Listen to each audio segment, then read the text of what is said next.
Captain Lee Minho stood at the viewing window of his ship, watching the massive alien station grow larger as they approached.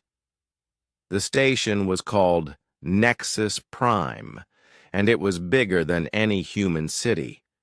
Its surface sparkled with lights from a dozen different alien races, each section built in a different style.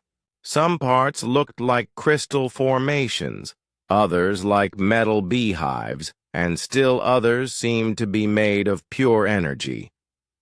"Captain, we're receiving the docking instructions," said Lieutenant Park Hyeri from her station. She was Earth's best diplomat, chosen for this mission because she could speak 7 alien languages and had studied their cultures for 10 years. Her face showed calm confidence, but Minho could see the tension in her shoulders. "Thank you, Ambassador Park. Commander Kim, are our security teams ready?" Minho asked. Commander Kim Taiho nodded from his position near the tactical display. He was a former Special Forces soldier who had fought in the Mars Colony Wars. His job was to keep the diplomatic team safe, though everyone knew that if things went wrong here, there would be nowhere to run. "All teams are prepared, sir.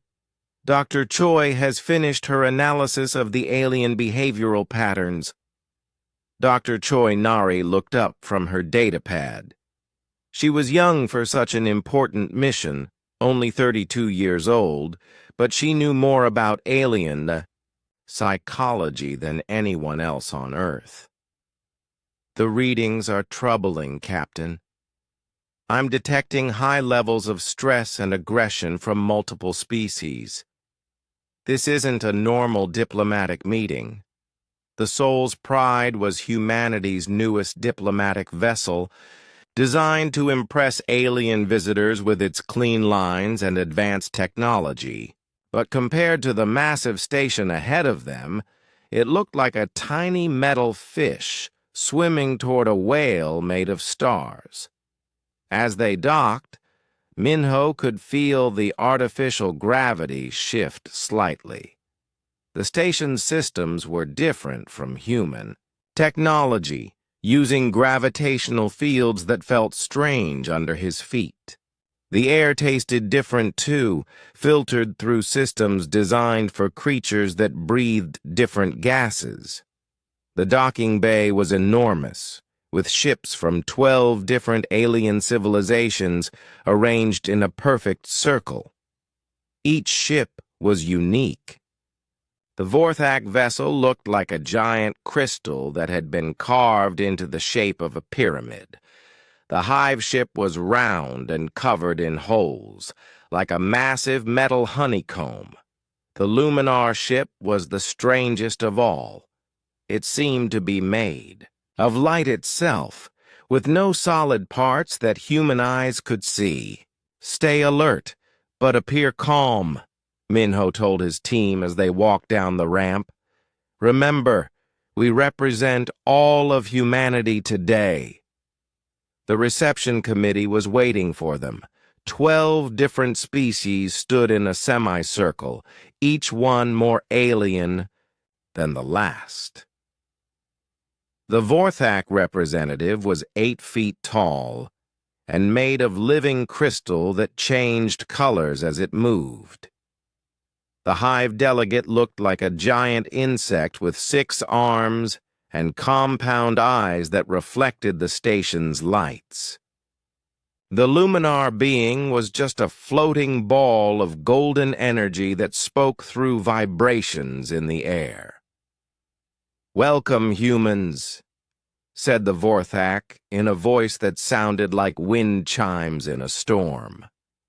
"I am Veltar, Speaker for the Crystal Throne. We have much to discuss."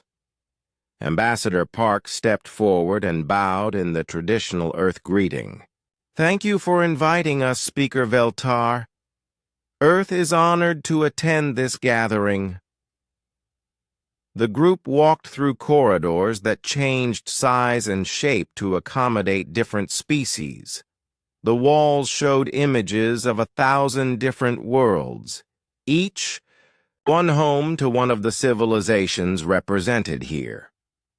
Earth appeared briefly, a small blue dot among the stars, looking fragile and alone. The main conference chamber was breathtaking. It was a sphere 50 meters across, with no clear floor or ceiling. Gravity fields allowed each species to sit in whatever orientation felt natural to them. The humans found themselves on what they decided to call the floor, while some aliens hung from the walls and others floated in the center of the room. "This gathering has been called for one purpose," announced Veltar as the chamber fell silent, "to address the problem of human expansion." Minho felt his stomach drop.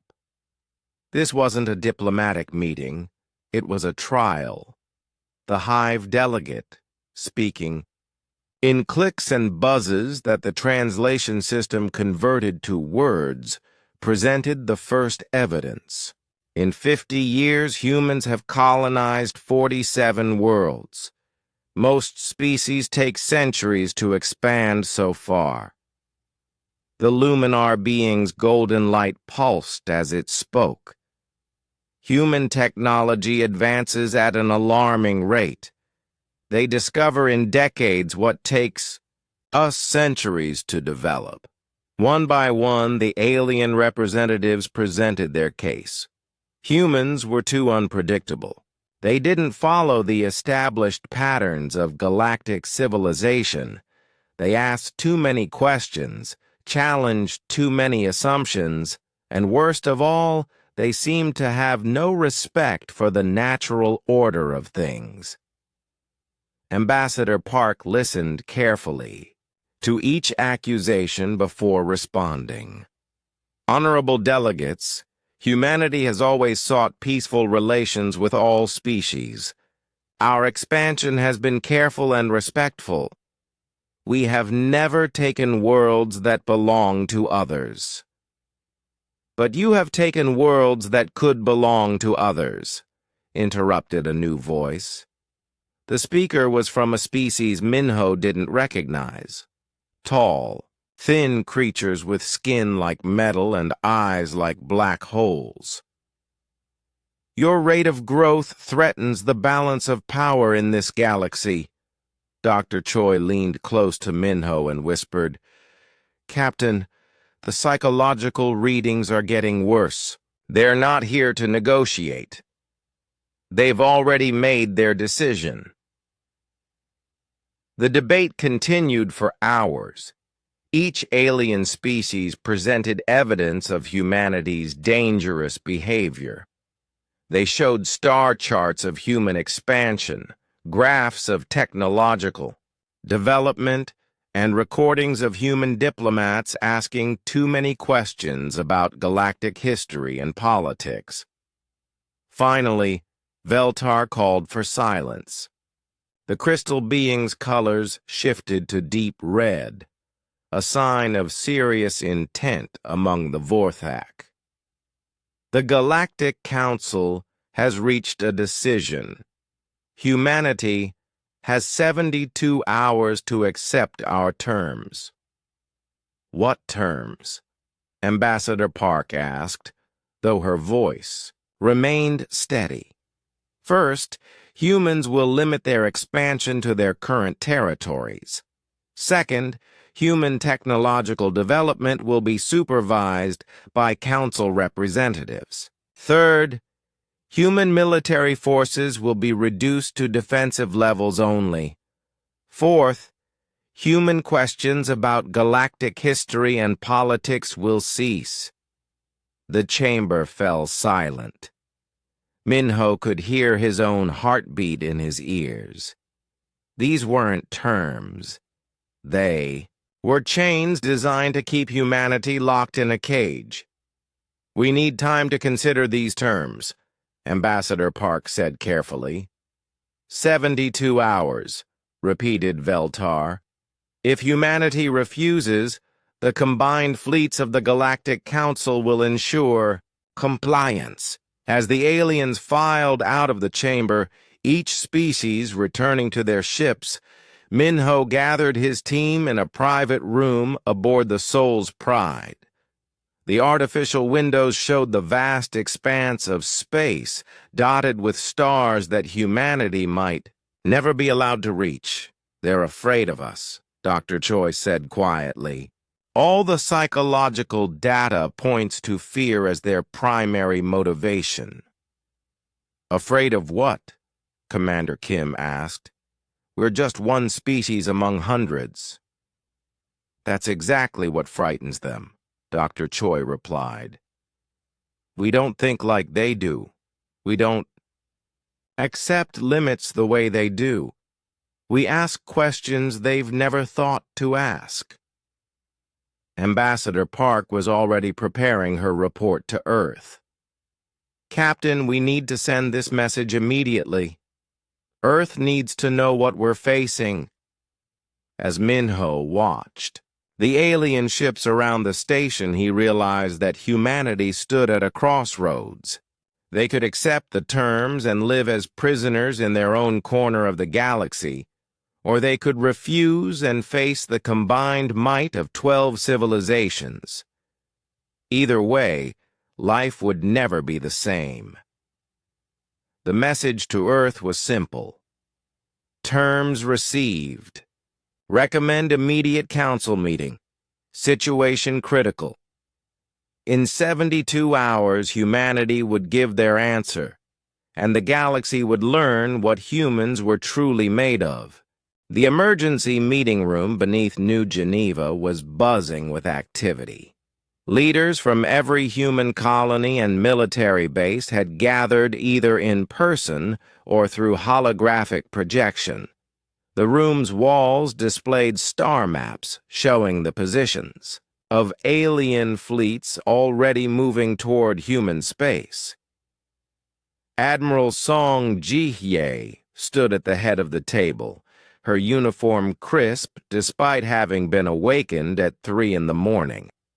She had commanded Earth's defense forces for 8 years, leading them through the Mars Rebellion and the asteroid mining conflicts. Her reputation for never backing down from a fight was known throughout human space. The situation is clear, she began, her voice cutting through the murmur of conversations. The aliens want us to stop being human.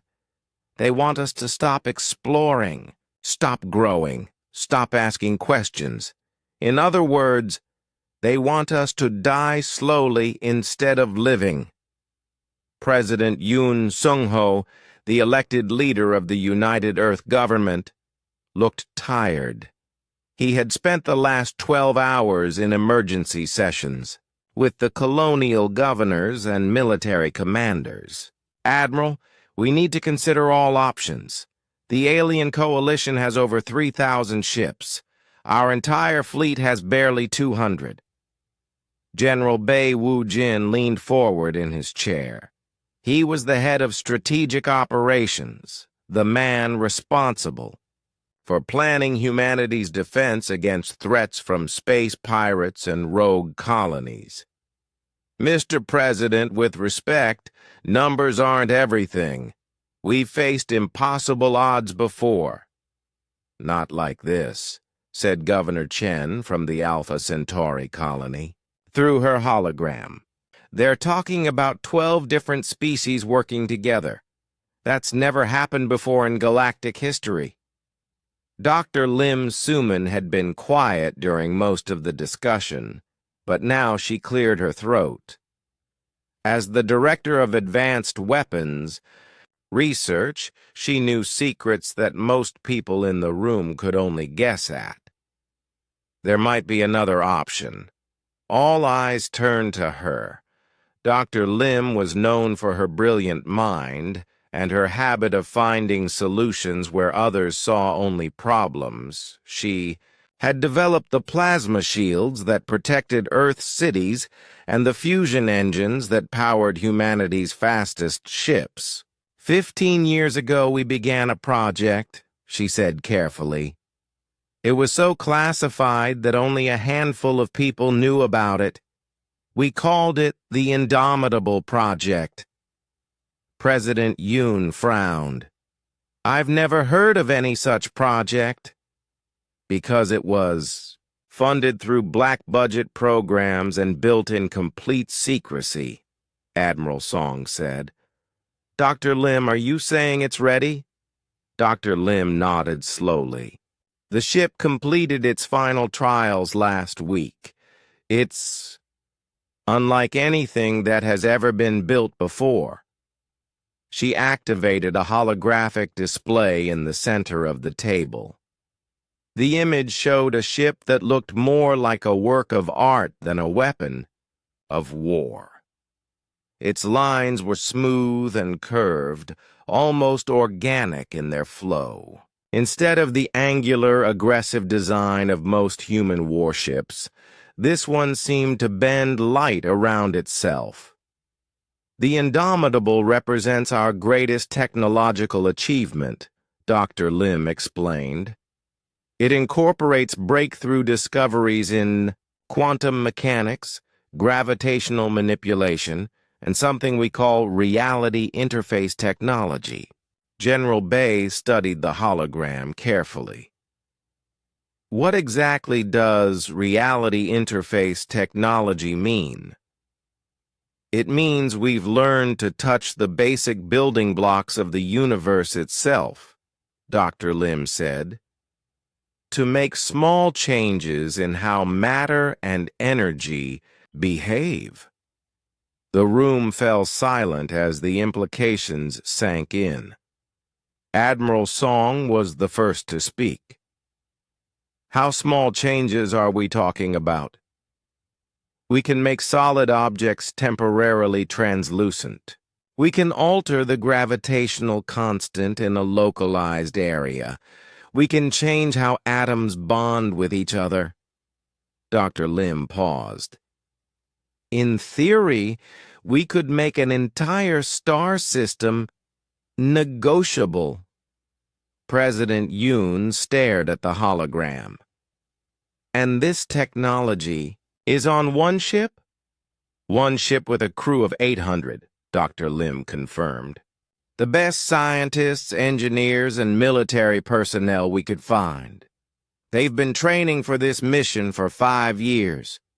Meanwhile, back at Nexus Prime, Captain Lee Min-ho was conducting his own quiet war. He had spent the day moving between different alien delegations, not trying to change their minds, but trying to understand how their alliance worked. Dr. Choi had been invaluable in this effort. Her understanding of alien psychology helped them identify the weak points in the coalition. Captain, the Vorthak and the Hive Confederation have fought 3 wars in the past century, she reported. They're allies now, but they don't trust each other. What about the others? Minho asked. The Luminar Collective thinks they're superior to all the physical species, the metal-skinned ones. They're called the Ferrum Empire. Believe that organic life is inferior to mechanical life. There are old grudges and competing interests everywhere. Commander Kim joined them in the observation lounge. I've been monitoring their communications. They're not as united as they want us to believe. Several species are having second thoughts about this whole operation. Ambassador Park had been working her own angle, carefully planting seeds of doubt in private. Conversations with individual delegates. The crystalline hegemony is worried about what happens after humanity is contained, she reported. They're afraid the Vorthak will use this alliance to dominate smaller species. Back on Earth, the debate continued in the emergency session. Some leaders argued for accepting the alien terms.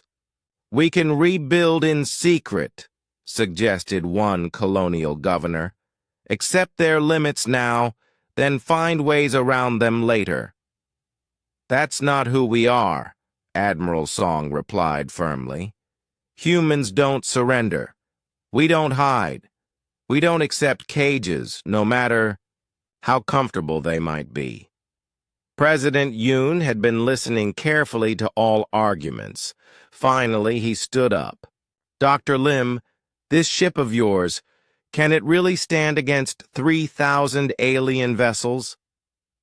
Dr. Lim chose her words carefully. "Mr. President, the Indomitable isn't designed to fight 3,000 ships in a conventional battle. It's designed to make conventional battle irrelevant." "Explain." "The ship's primary weapon system doesn't destroy enemy vessels. It demonstrates that the fundamental laws of physics are more flexible than anyone previously believed. The psychological impact of that demonstration should be considerable." Admiral Song smiled grimly. "You're talking about scaring them instead of shooting them." "I'm talking about showing them that humanity operates by different rules than they do," Dr. Lim corrected. "That we see possibilities where they see limitations." The debate went on for hours. Messages arrived from human colonies throughout the galaxy, each one reporting alien fleet movements in their direction. The coalition wasn't waiting for humanity's answer. They were already moving into position. Finally, President Yoon called for a vote. The question was simple: accept the alien terms or refuse them and face the consequences. The vote was close, but the result was clear. By a margin of 63% to 37%, humanity chose to refuse. President Yoon composed the response message himself. It was brief and to the point. The United Earth government and its colonial territories respectfully decline the terms offered by the Galactic Council. Humanity chooses its own path among the stars. As the message was transmitted to Nexus Prime, Admiral Song was already activating emergency protocols. Every human military base received the same order: prepare for total war. The Indomitable, hidden in a secret facility near Jupiter, received its own special orders. Captain Jean Mireille, the youngest person ever to command a capital ship, read the message twice before believing it. "All crew to battle stations," she announced over the ship's communication system. "This is not a drill. We are humanity's last hope." On Nexus Prime, Captain Minho received the message and immediately called his team together. "It's done," he told them. "Earth has refused their terms." Ambassador Park looked out at the alien ships surrounding the station. "How long before they move against us?" "Not long," Commander Kim replied. "I'm reading massive energy signatures from their engines. They're preparing to leave." Dr. Choi was monitoring the alien communications channels. "Captain, they're surprised. They really didn't expect us to refuse." As the alien fleets began to move toward human space, a new message reached every ship in the coalition.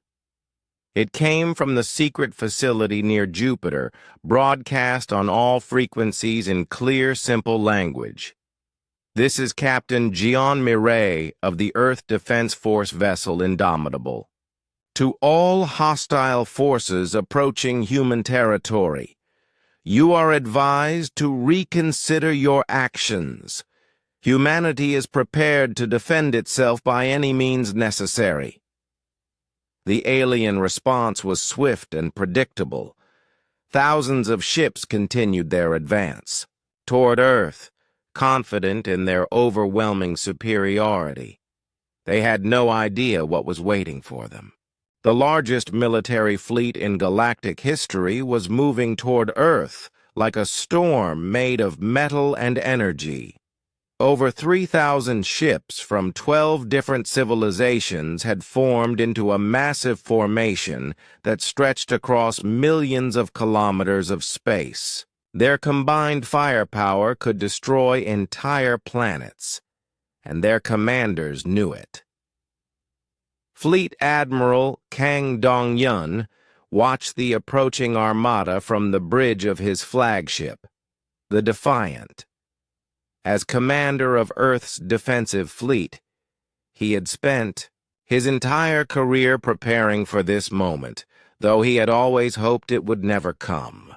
His fleet of 200 ships looked pitiful compared to the alien force, but every vessel was crewed by humans who had volunteered to stand between Earth and destruction. "Admiral, we're receiving surrender demands from the alien fleet," reported Communications Officer Lieutenant Park. "They're broadcasting on all frequencies." "Let me hear it," Kang said. The alien message was cold and formal. "Human vessels, you are outnumbered 15-1. Surrender now, and your crews will be treated according to galactic conventions of war. Continue to resist, and you will be destroyed." Kang smiled grimly. "Send them our response. Earth Defense Force does not surrender. If you want our worlds, come and take them." Meanwhile, at the secret facility near Jupiter, the Indomitable was making its final preparations. The ship was hidden inside a massive asteroid that had been hollowed out and converted into a construction facility. For 15 years, humanity's best scientists and engineers had worked in complete secrecy to build something that pushed the boundaries of known science. Captain John Mireille walked through the ship's corridors, checking on her crew one final time. At 30 years old, she was young for such a command, but she had earned her position through brilliance in both tactics and physics. She understood the Indomitable's systems better than anyone except the scientists who had designed them. "Chief Engineer Rowe, are all systems ready?" she asked as she entered the engineering section. Chief Engineer Rowe Yunsu looked up from her control panels. She was one of the few people who truly understood how the ship's revolutionary technology worked. "All systems are operating within normal parameters, Captain. The quantum resonance generators are stable, and the reality interface array is fully charged." "How are the crew handling the stress?" Mireille asked. "Better than expected," Rowe replied. "They know what we're attempting has never been tried before, but they also know that Earth is depending on us." The Indomitable's crew of 800 represented the best humanity had to offer. They were scientists, engineers, pilots, and soldiers, who had been carefully selected not just for their skills, but for their ability to remain calm under impossible pressure. Many of them had volunteered for the mission without knowing what it was, trusting only that it was important for humanity's survival. Major Han Seokjin was briefing his fighter pilot squadrons in the ship's hangar bay. Unlike traditional fighters, the Indomitable's small craft were equipped with scaled-down versions of the ship's advanced technology. "Remember," he told his pilots, "we're not trying to win a conventional battle. We're trying to change the rules of engagement entirely."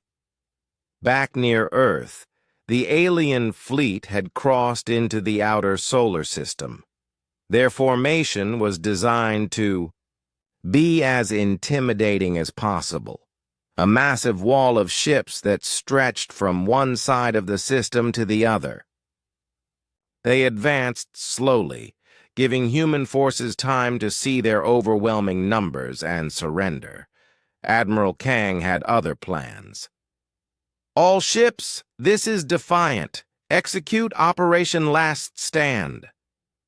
The human fleet charged directly at the alien formation.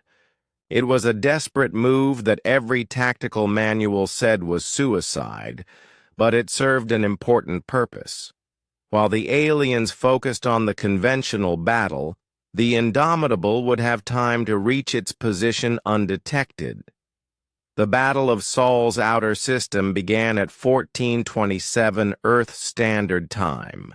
Human ships, vastly outnumbered, threw themselves at the alien lines with desperate courage. The destroyer Courage rammed a Vorthak crystal ship, both vessels exploding in a flash of light visible from Earth.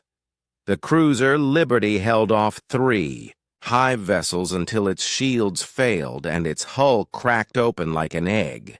Captain O. Minsuk commanded the escort carrier Determination, leading a squadron of fighters against impossible odds.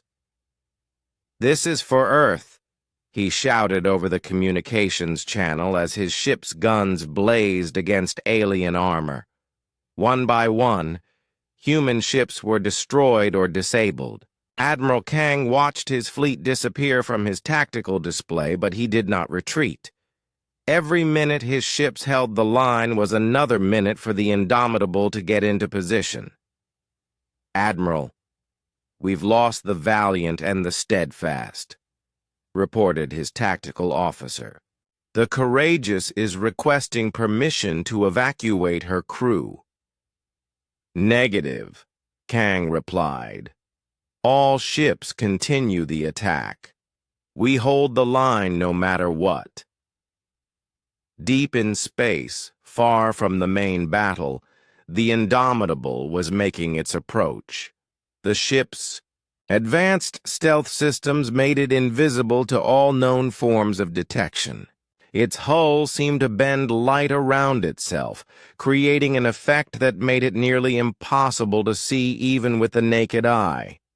Navigator Hong Minky was responsible for getting the ship to exactly the right position at exactly the right time. "Captain, we're approaching the coordinates. The alien fleet is concentrating their forces for the final assault on Earth's remaining defenders." Tactical Officer Nam Jisoo studied the enemy formations on her displays. "Perfect. They've grouped together for maximum psychological impact. They want Earth to see their overwhelming power before they attack." Captain Mireille nodded. "It's exactly what we hoped they would do. Dr. Park, is the quantum resonance cannon ready?" Dr. Park Sang-hoon, the ship's chief science officer, checked his instruments one final time. The quantum resonance cannon was humanity's greatest scientific achievement, a weapon that could affect the fundamental forces that held matter together.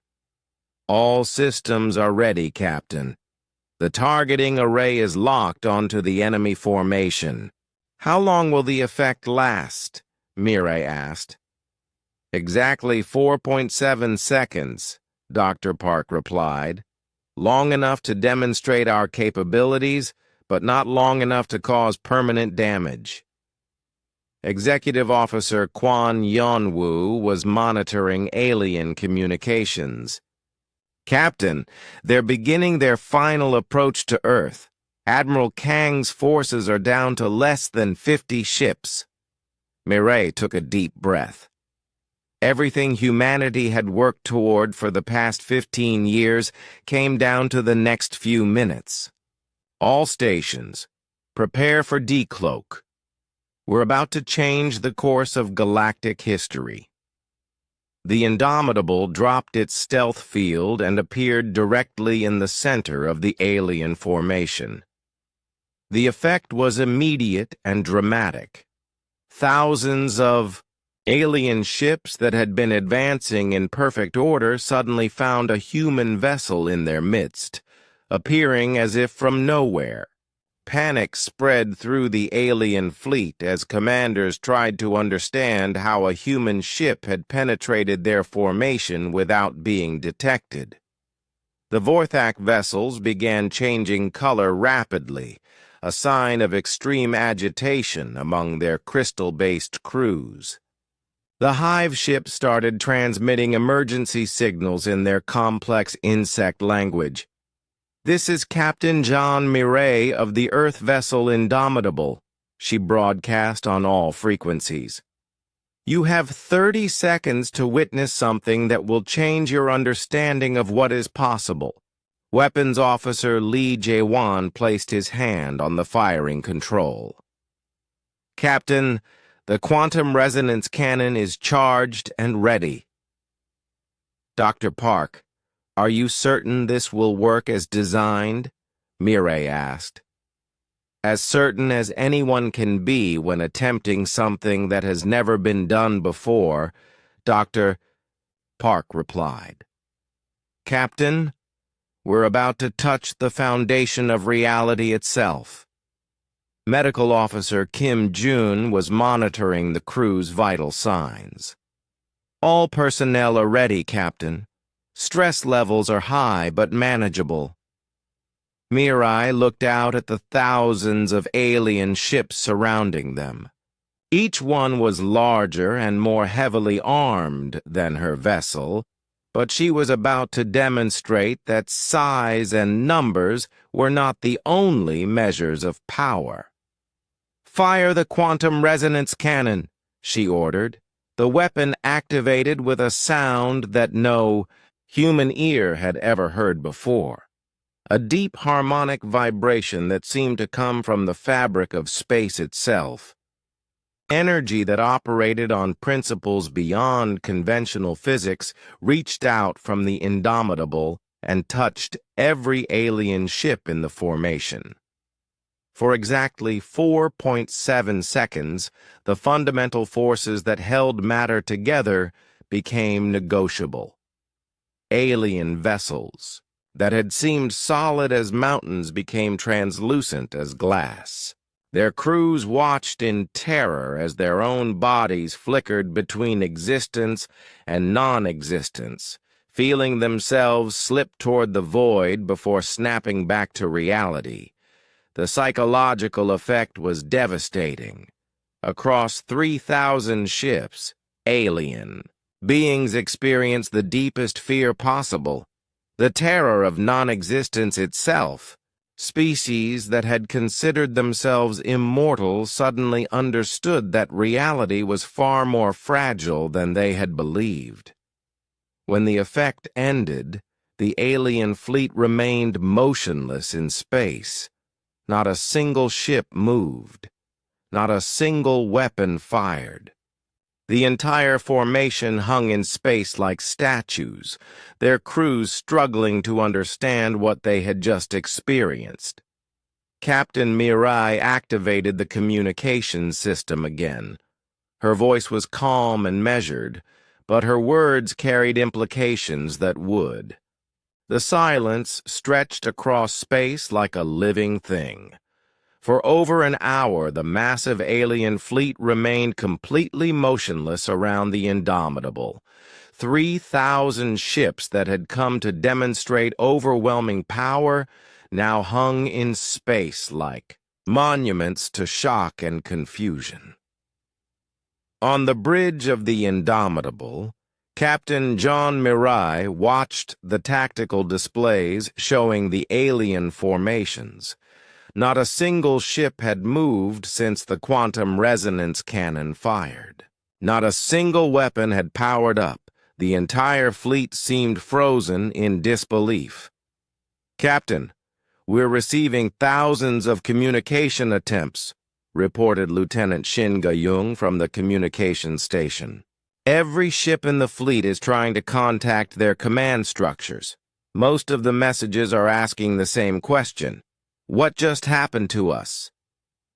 Executive Officer Quan Yan Wu was monitoring the alien data streams.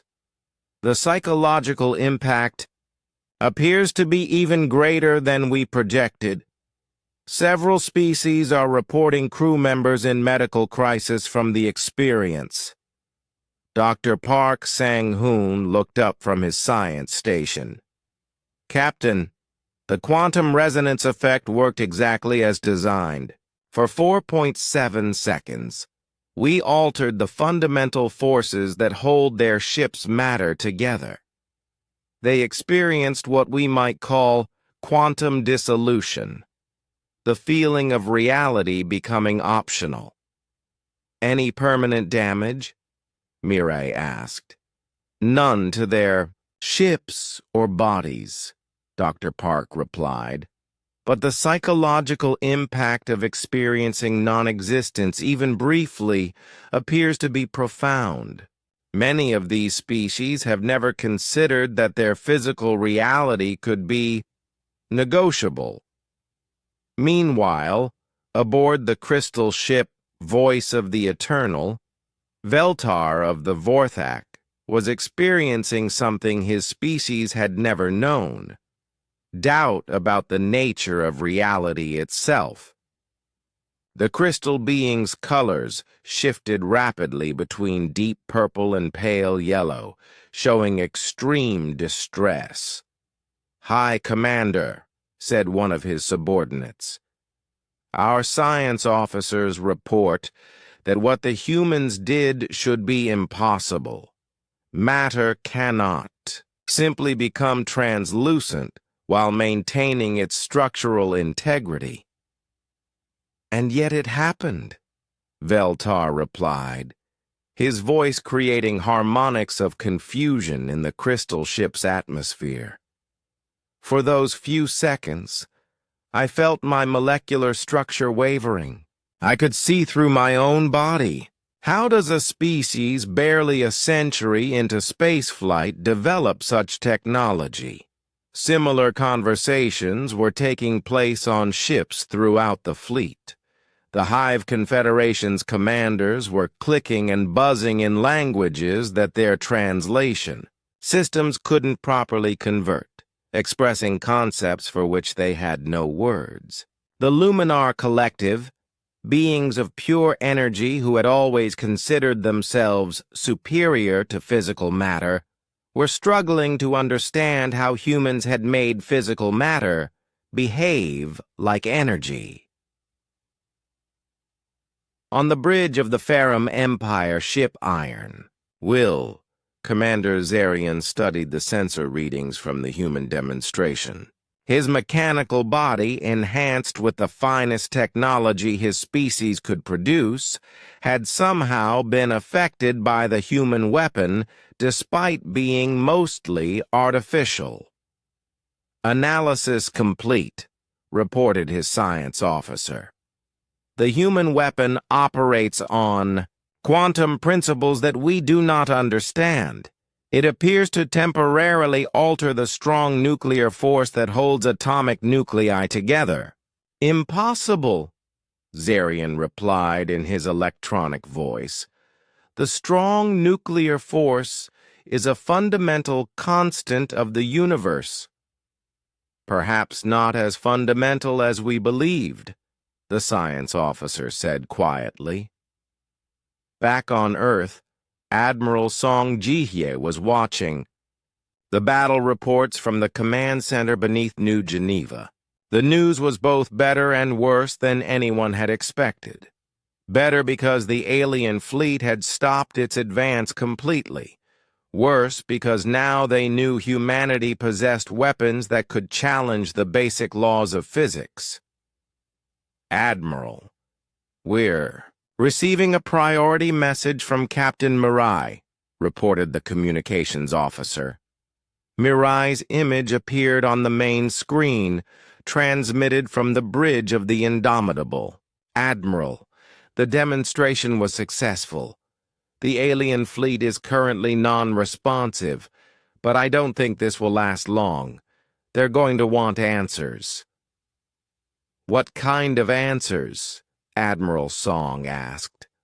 "They're going to want to know how we developed this technology, why we kept it secret, and most importantly, what else we can do with it," Mirai replied.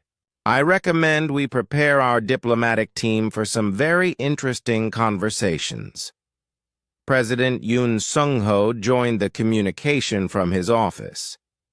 "Captain, are you saying they want to negotiate now instead of fight?" "Mr. President, I think. They're too shocked to fight right now. But that could change quickly once they recover from the initial impact. We need to be ready for whatever comes next." The breakthrough came when the Vorthak Emperor himself, Kalthera the Eternal, transmitted a direct message to the Indomitable. His words, translated through the universal communication matrix, carried tones of awe and confusion that the crystal being had never expressed before. "Human vessel, I am Kalthara, speaker for all crystals. In 3,000 years of existence, I have never experienced what you showed us today. Your species touches the foundation of existence as if it were clay to be shaped. How do you bear the responsibility of such power?" Captain Mirai considered her response carefully. This was the moment that would determine whether humanity became the galaxy's greatest enemy or its most valued partner. "Emperor Kalthara, we bear it the same way we have always borne responsibility. Together, with careful thought, and with respect for all life. We did not develop this technology to conquer or destroy. We developed it because you forced us to choose between submission and innovation. We chose innovation." The response seemed to ripple through the alien fleet like a wave. Ship after ship began transmitting similar questions. How had humans learned to manipulate fundamental forces? Why had they kept such capabilities secret? What other impossibilities might they be capable of? Dr. Choi Nari, still aboard Nexus Prime with Captain Lee Minho's diplomatic team, was analyzing the alien communications. "Captain, the psychological profiles are fascinating. Every species is reacting differently, but they all share one common element. They're afraid, but it's not the same kind of fear they showed before." "What do you mean?" Captain Minho asked. "Before, they were afraid of human unpredictability and expansion. Now they're afraid of human capabilities, but there's something else mixed in. I think it might be respect." Commander Kim Tae-ho was monitoring military communications from the alien fleet. "Dr. Choi is right. I'm not seeing any preparations for renewed attack. If anything, several species seem to be pulling their ships back to defensive positions." Ambassador Park was already preparing for what she suspected would be a very different kind of negotiation. "Captain, I think we're about to receive a lot of requests for meetings. They're not going to want to fight us anymore. They're going to want to understand us." On the Indomitable, Chief Engineer Ro Yeon-soo was conducting post-firing analysis of the quantum resonance cannon. "Captain, all systems performed perfectly. We could fire again if necessary, but I'm reading massive energy signatures from the alien fleet. They're not powering weapons. They're powering communication arrays." "They're talking to each other," Tactical Officer Nam Jisoo observed. "Massive data exchanges between ships. I think they're trying to figure out what our demonstration means for galactic civilization." Navigator Hong Minky plotted escape routes just in case the situation turned hostile again. "Captain, We could be back in stealth mode and away from here in 30 seconds if needed. Not yet, Mireille replied.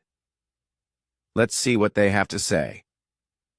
The answer came in the form of another transmission from Emperor Kalthara, but this time he was joined by representatives from all 12 species in the coalition.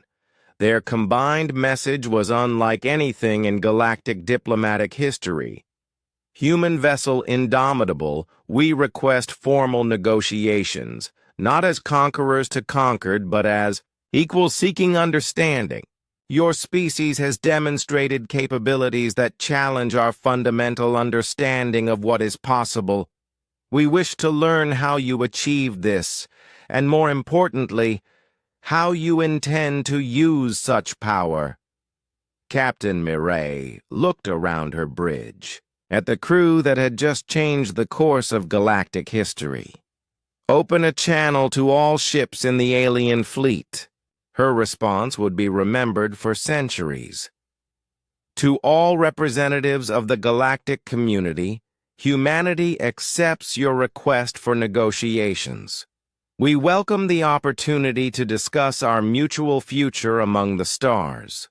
But understand this: we negotiate as equals, or we do not negotiate at all. The alien fleet's response was immediate. Every ship in the formation powered down their weapon systems.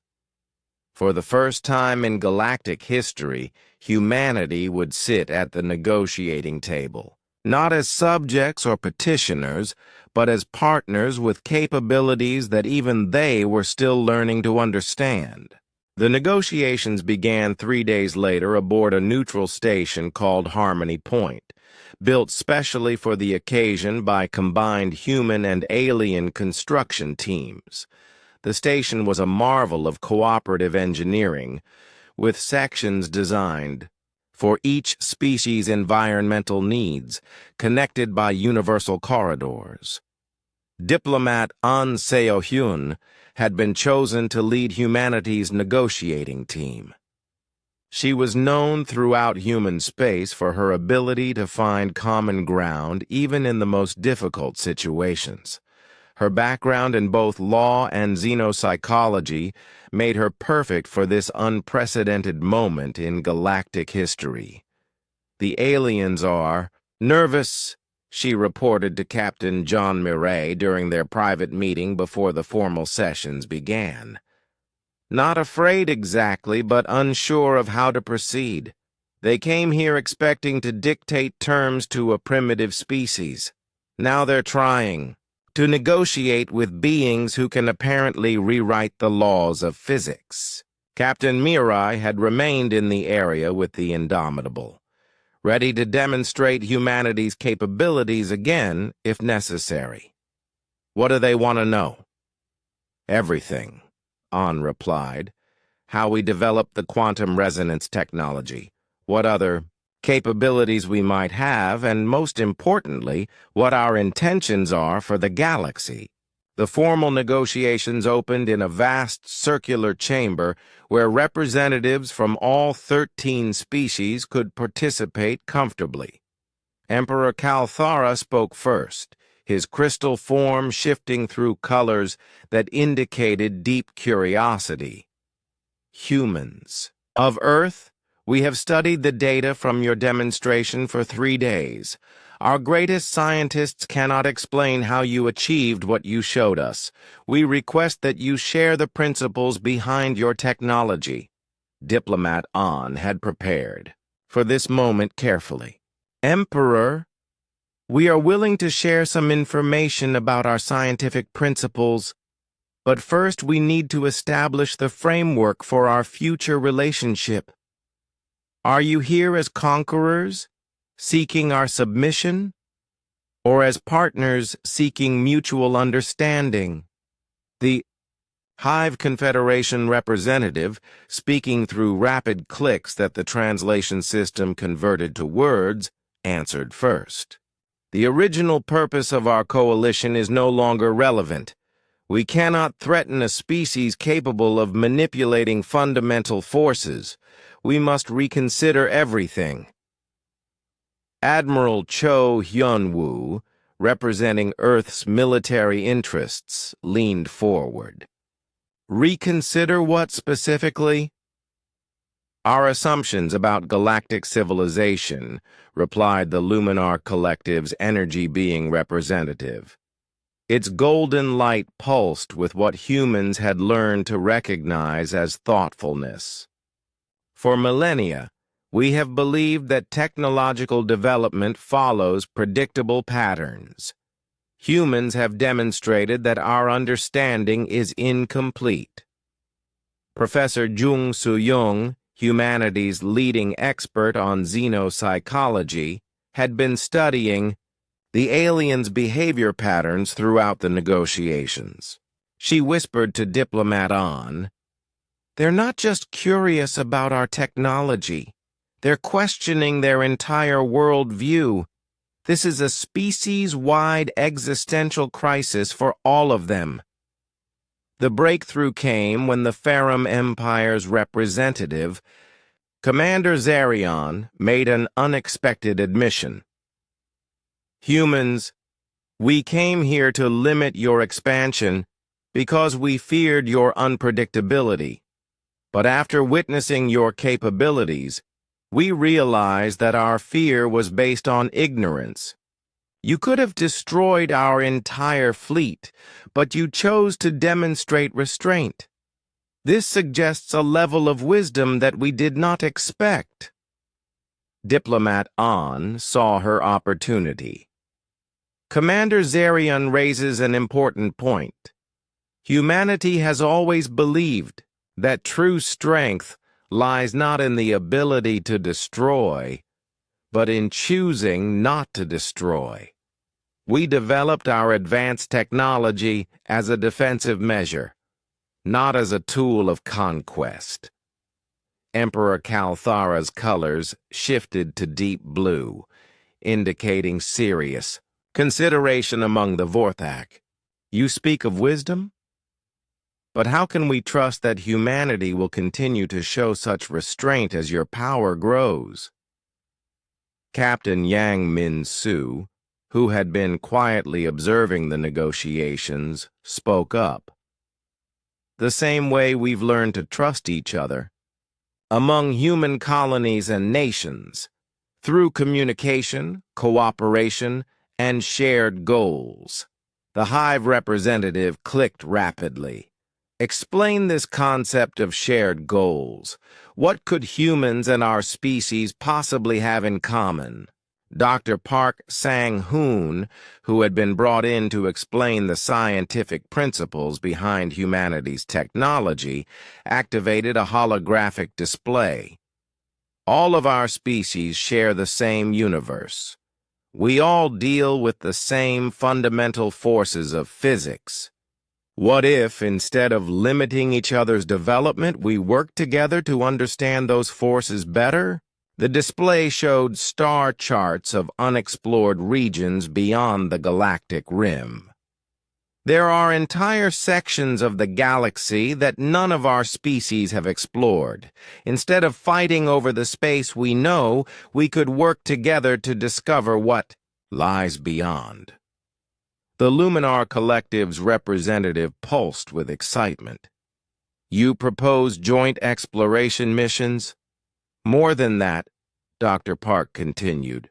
"We propose joint research into the fundamental nature of reality itself. Humanity's quantum resonance technology is just the beginning. There are discoveries waiting that could benefit all our species." Admiral Cho leaned back in his chair. "Of course, such cooperation would require trust. We would need guarantees that our research wouldn't be used against any of our species."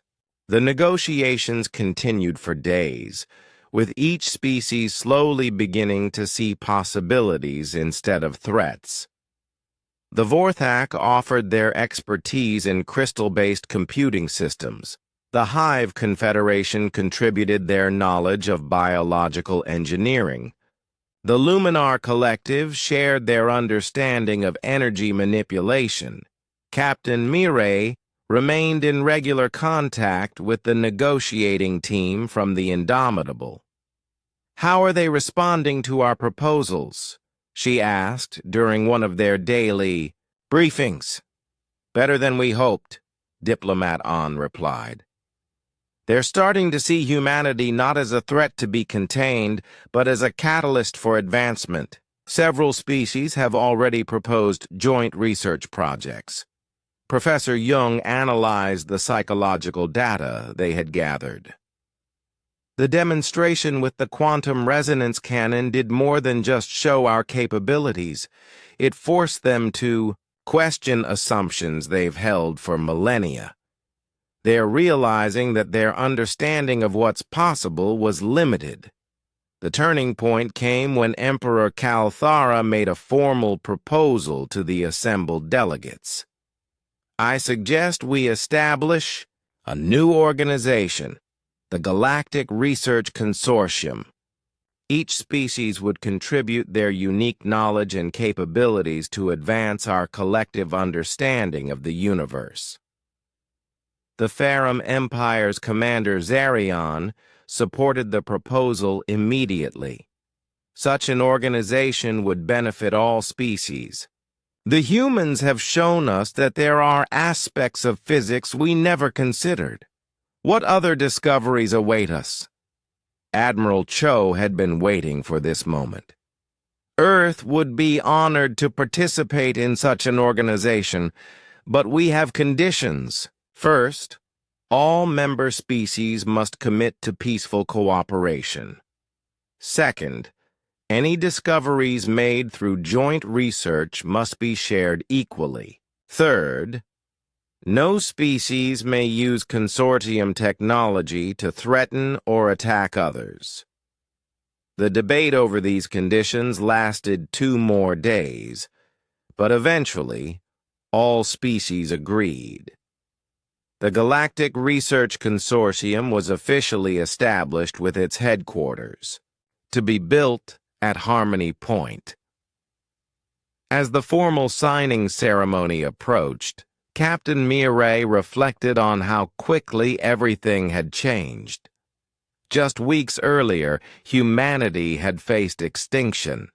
Now they were founding partners in an organization that would reshape galactic civilization. "Captain," Chief Engineer Rowe reported from the Indomitable, "we're receiving construction requests from 6 different species. They want to build research facilities near our position." "What kind of research?" Mireille asked. "Quantum mechanics, gravitational manipulation, and something the Luminar Collective calls reality interface studies. It seems everyone wants to understand how we made solid matter translucent."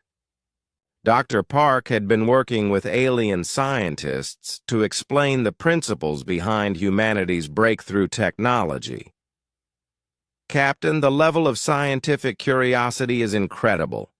These species have been stagnant for centuries, following the same research patterns. Our demonstration has opened entirely new fields of study."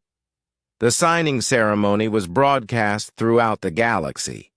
Representatives from 13 species, including humanity, signed the charter establishing the Galactic Research Consortium. The document committed all members to peaceful cooperation, shared research, and joint exploration of the unknown regions of space.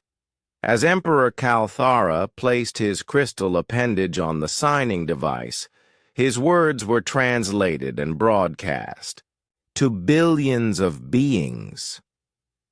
"Today we begin a new chapter in galactic history, not as separate species competing for resources, but as partners in the greatest adventure of all, the quest to understand our universe." Captain Mireille watched the ceremony from the bridge of the Indomitable, surrounded by her crew who had made this moment possible. "What are your orders, Captain?" asked Executive Officer Kwon Yeonwoo. Mireille smiled as she looked out at the construction ships already beginning work on the new research facilities. Set course for the Galactic Rim, Commander. The consortium has approved our proposal for the First Joint Exploration Mission. It's time to show our new partners what humans do best. Which is what, Captain? Kwon asked. Explore the impossible and make it possible, Mireille replied. The galaxy just got a lot more interesting. 6 months after the signing of the Galactic Research Consortium Charter, the galaxy was transforming in ways no one had imagined possible. The massive space station that had once been called Nexus Prime was now the bustling headquarters of the largest scientific collaboration in galactic history. Captain Lee Min-ho, now promoted to Admiral, walked through the corridors that had once echoed with threats of war.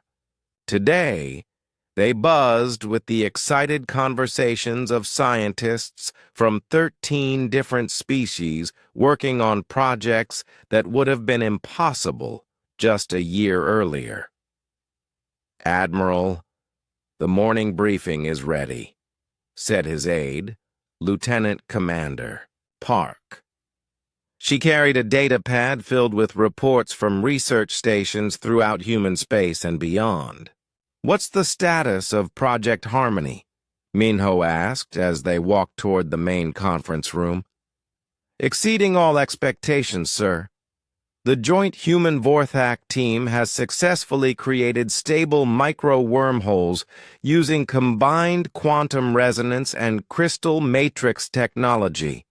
The Luminar Collective thinks they can scale it up for faster-than-light communication across the entire galaxy.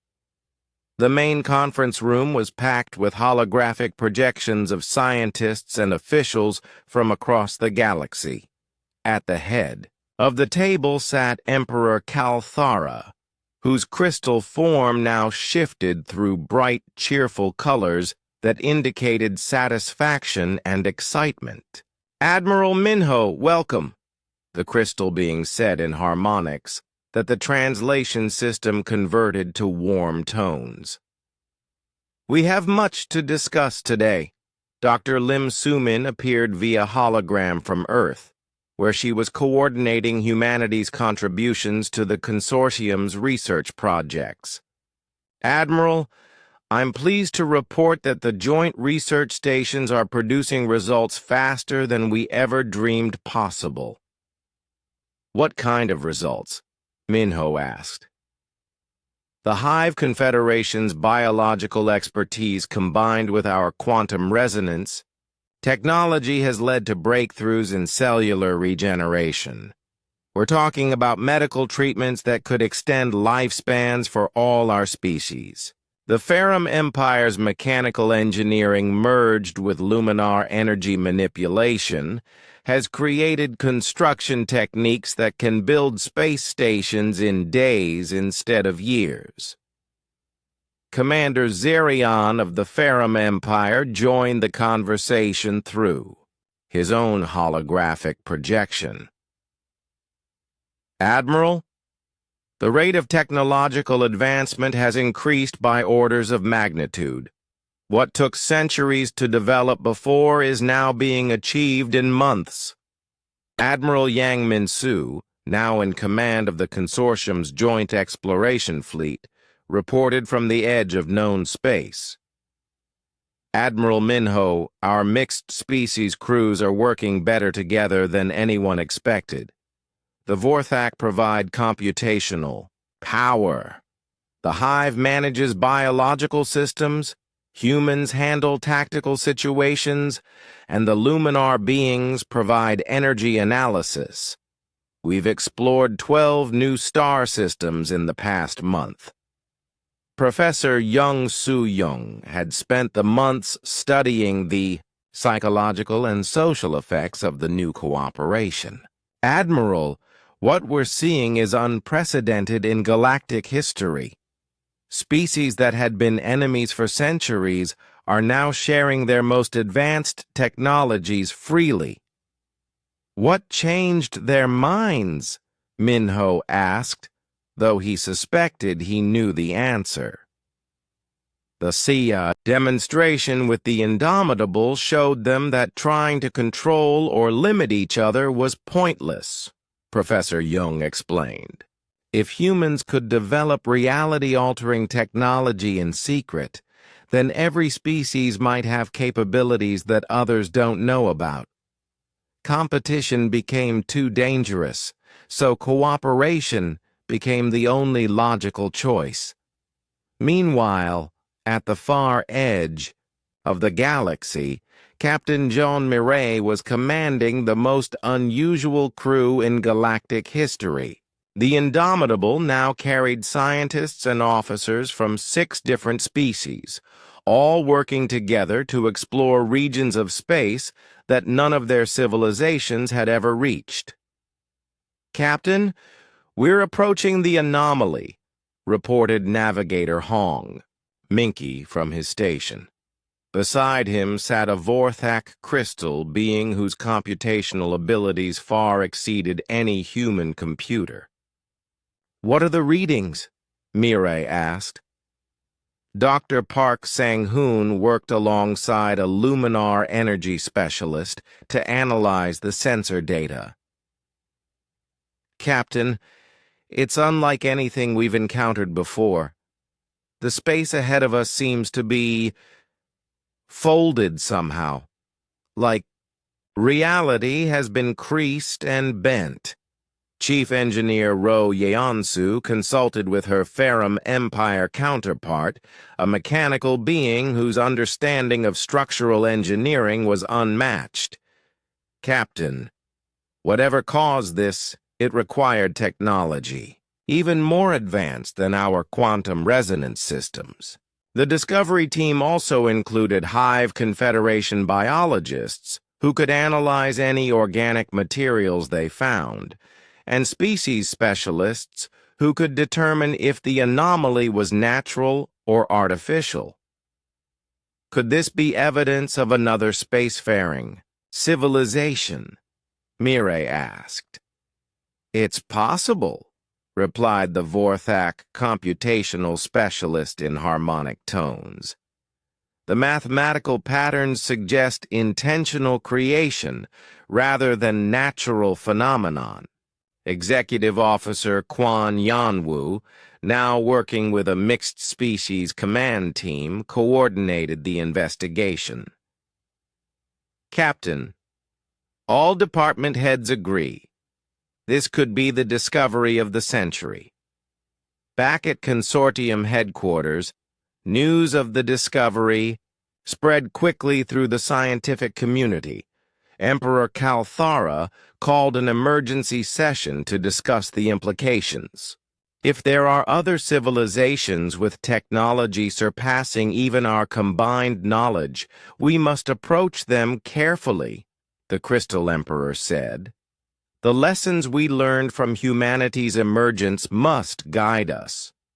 Admiral Cho Hyunwoo, now serving as the consortium's military coordinator, agreed. "We should approach as explorers and potential friends, not as conquerors or competitors." The Hive Confederation representative clicked thoughtfully. "Perhaps we should send a mixed delegation, showing that different species can work together peacefully."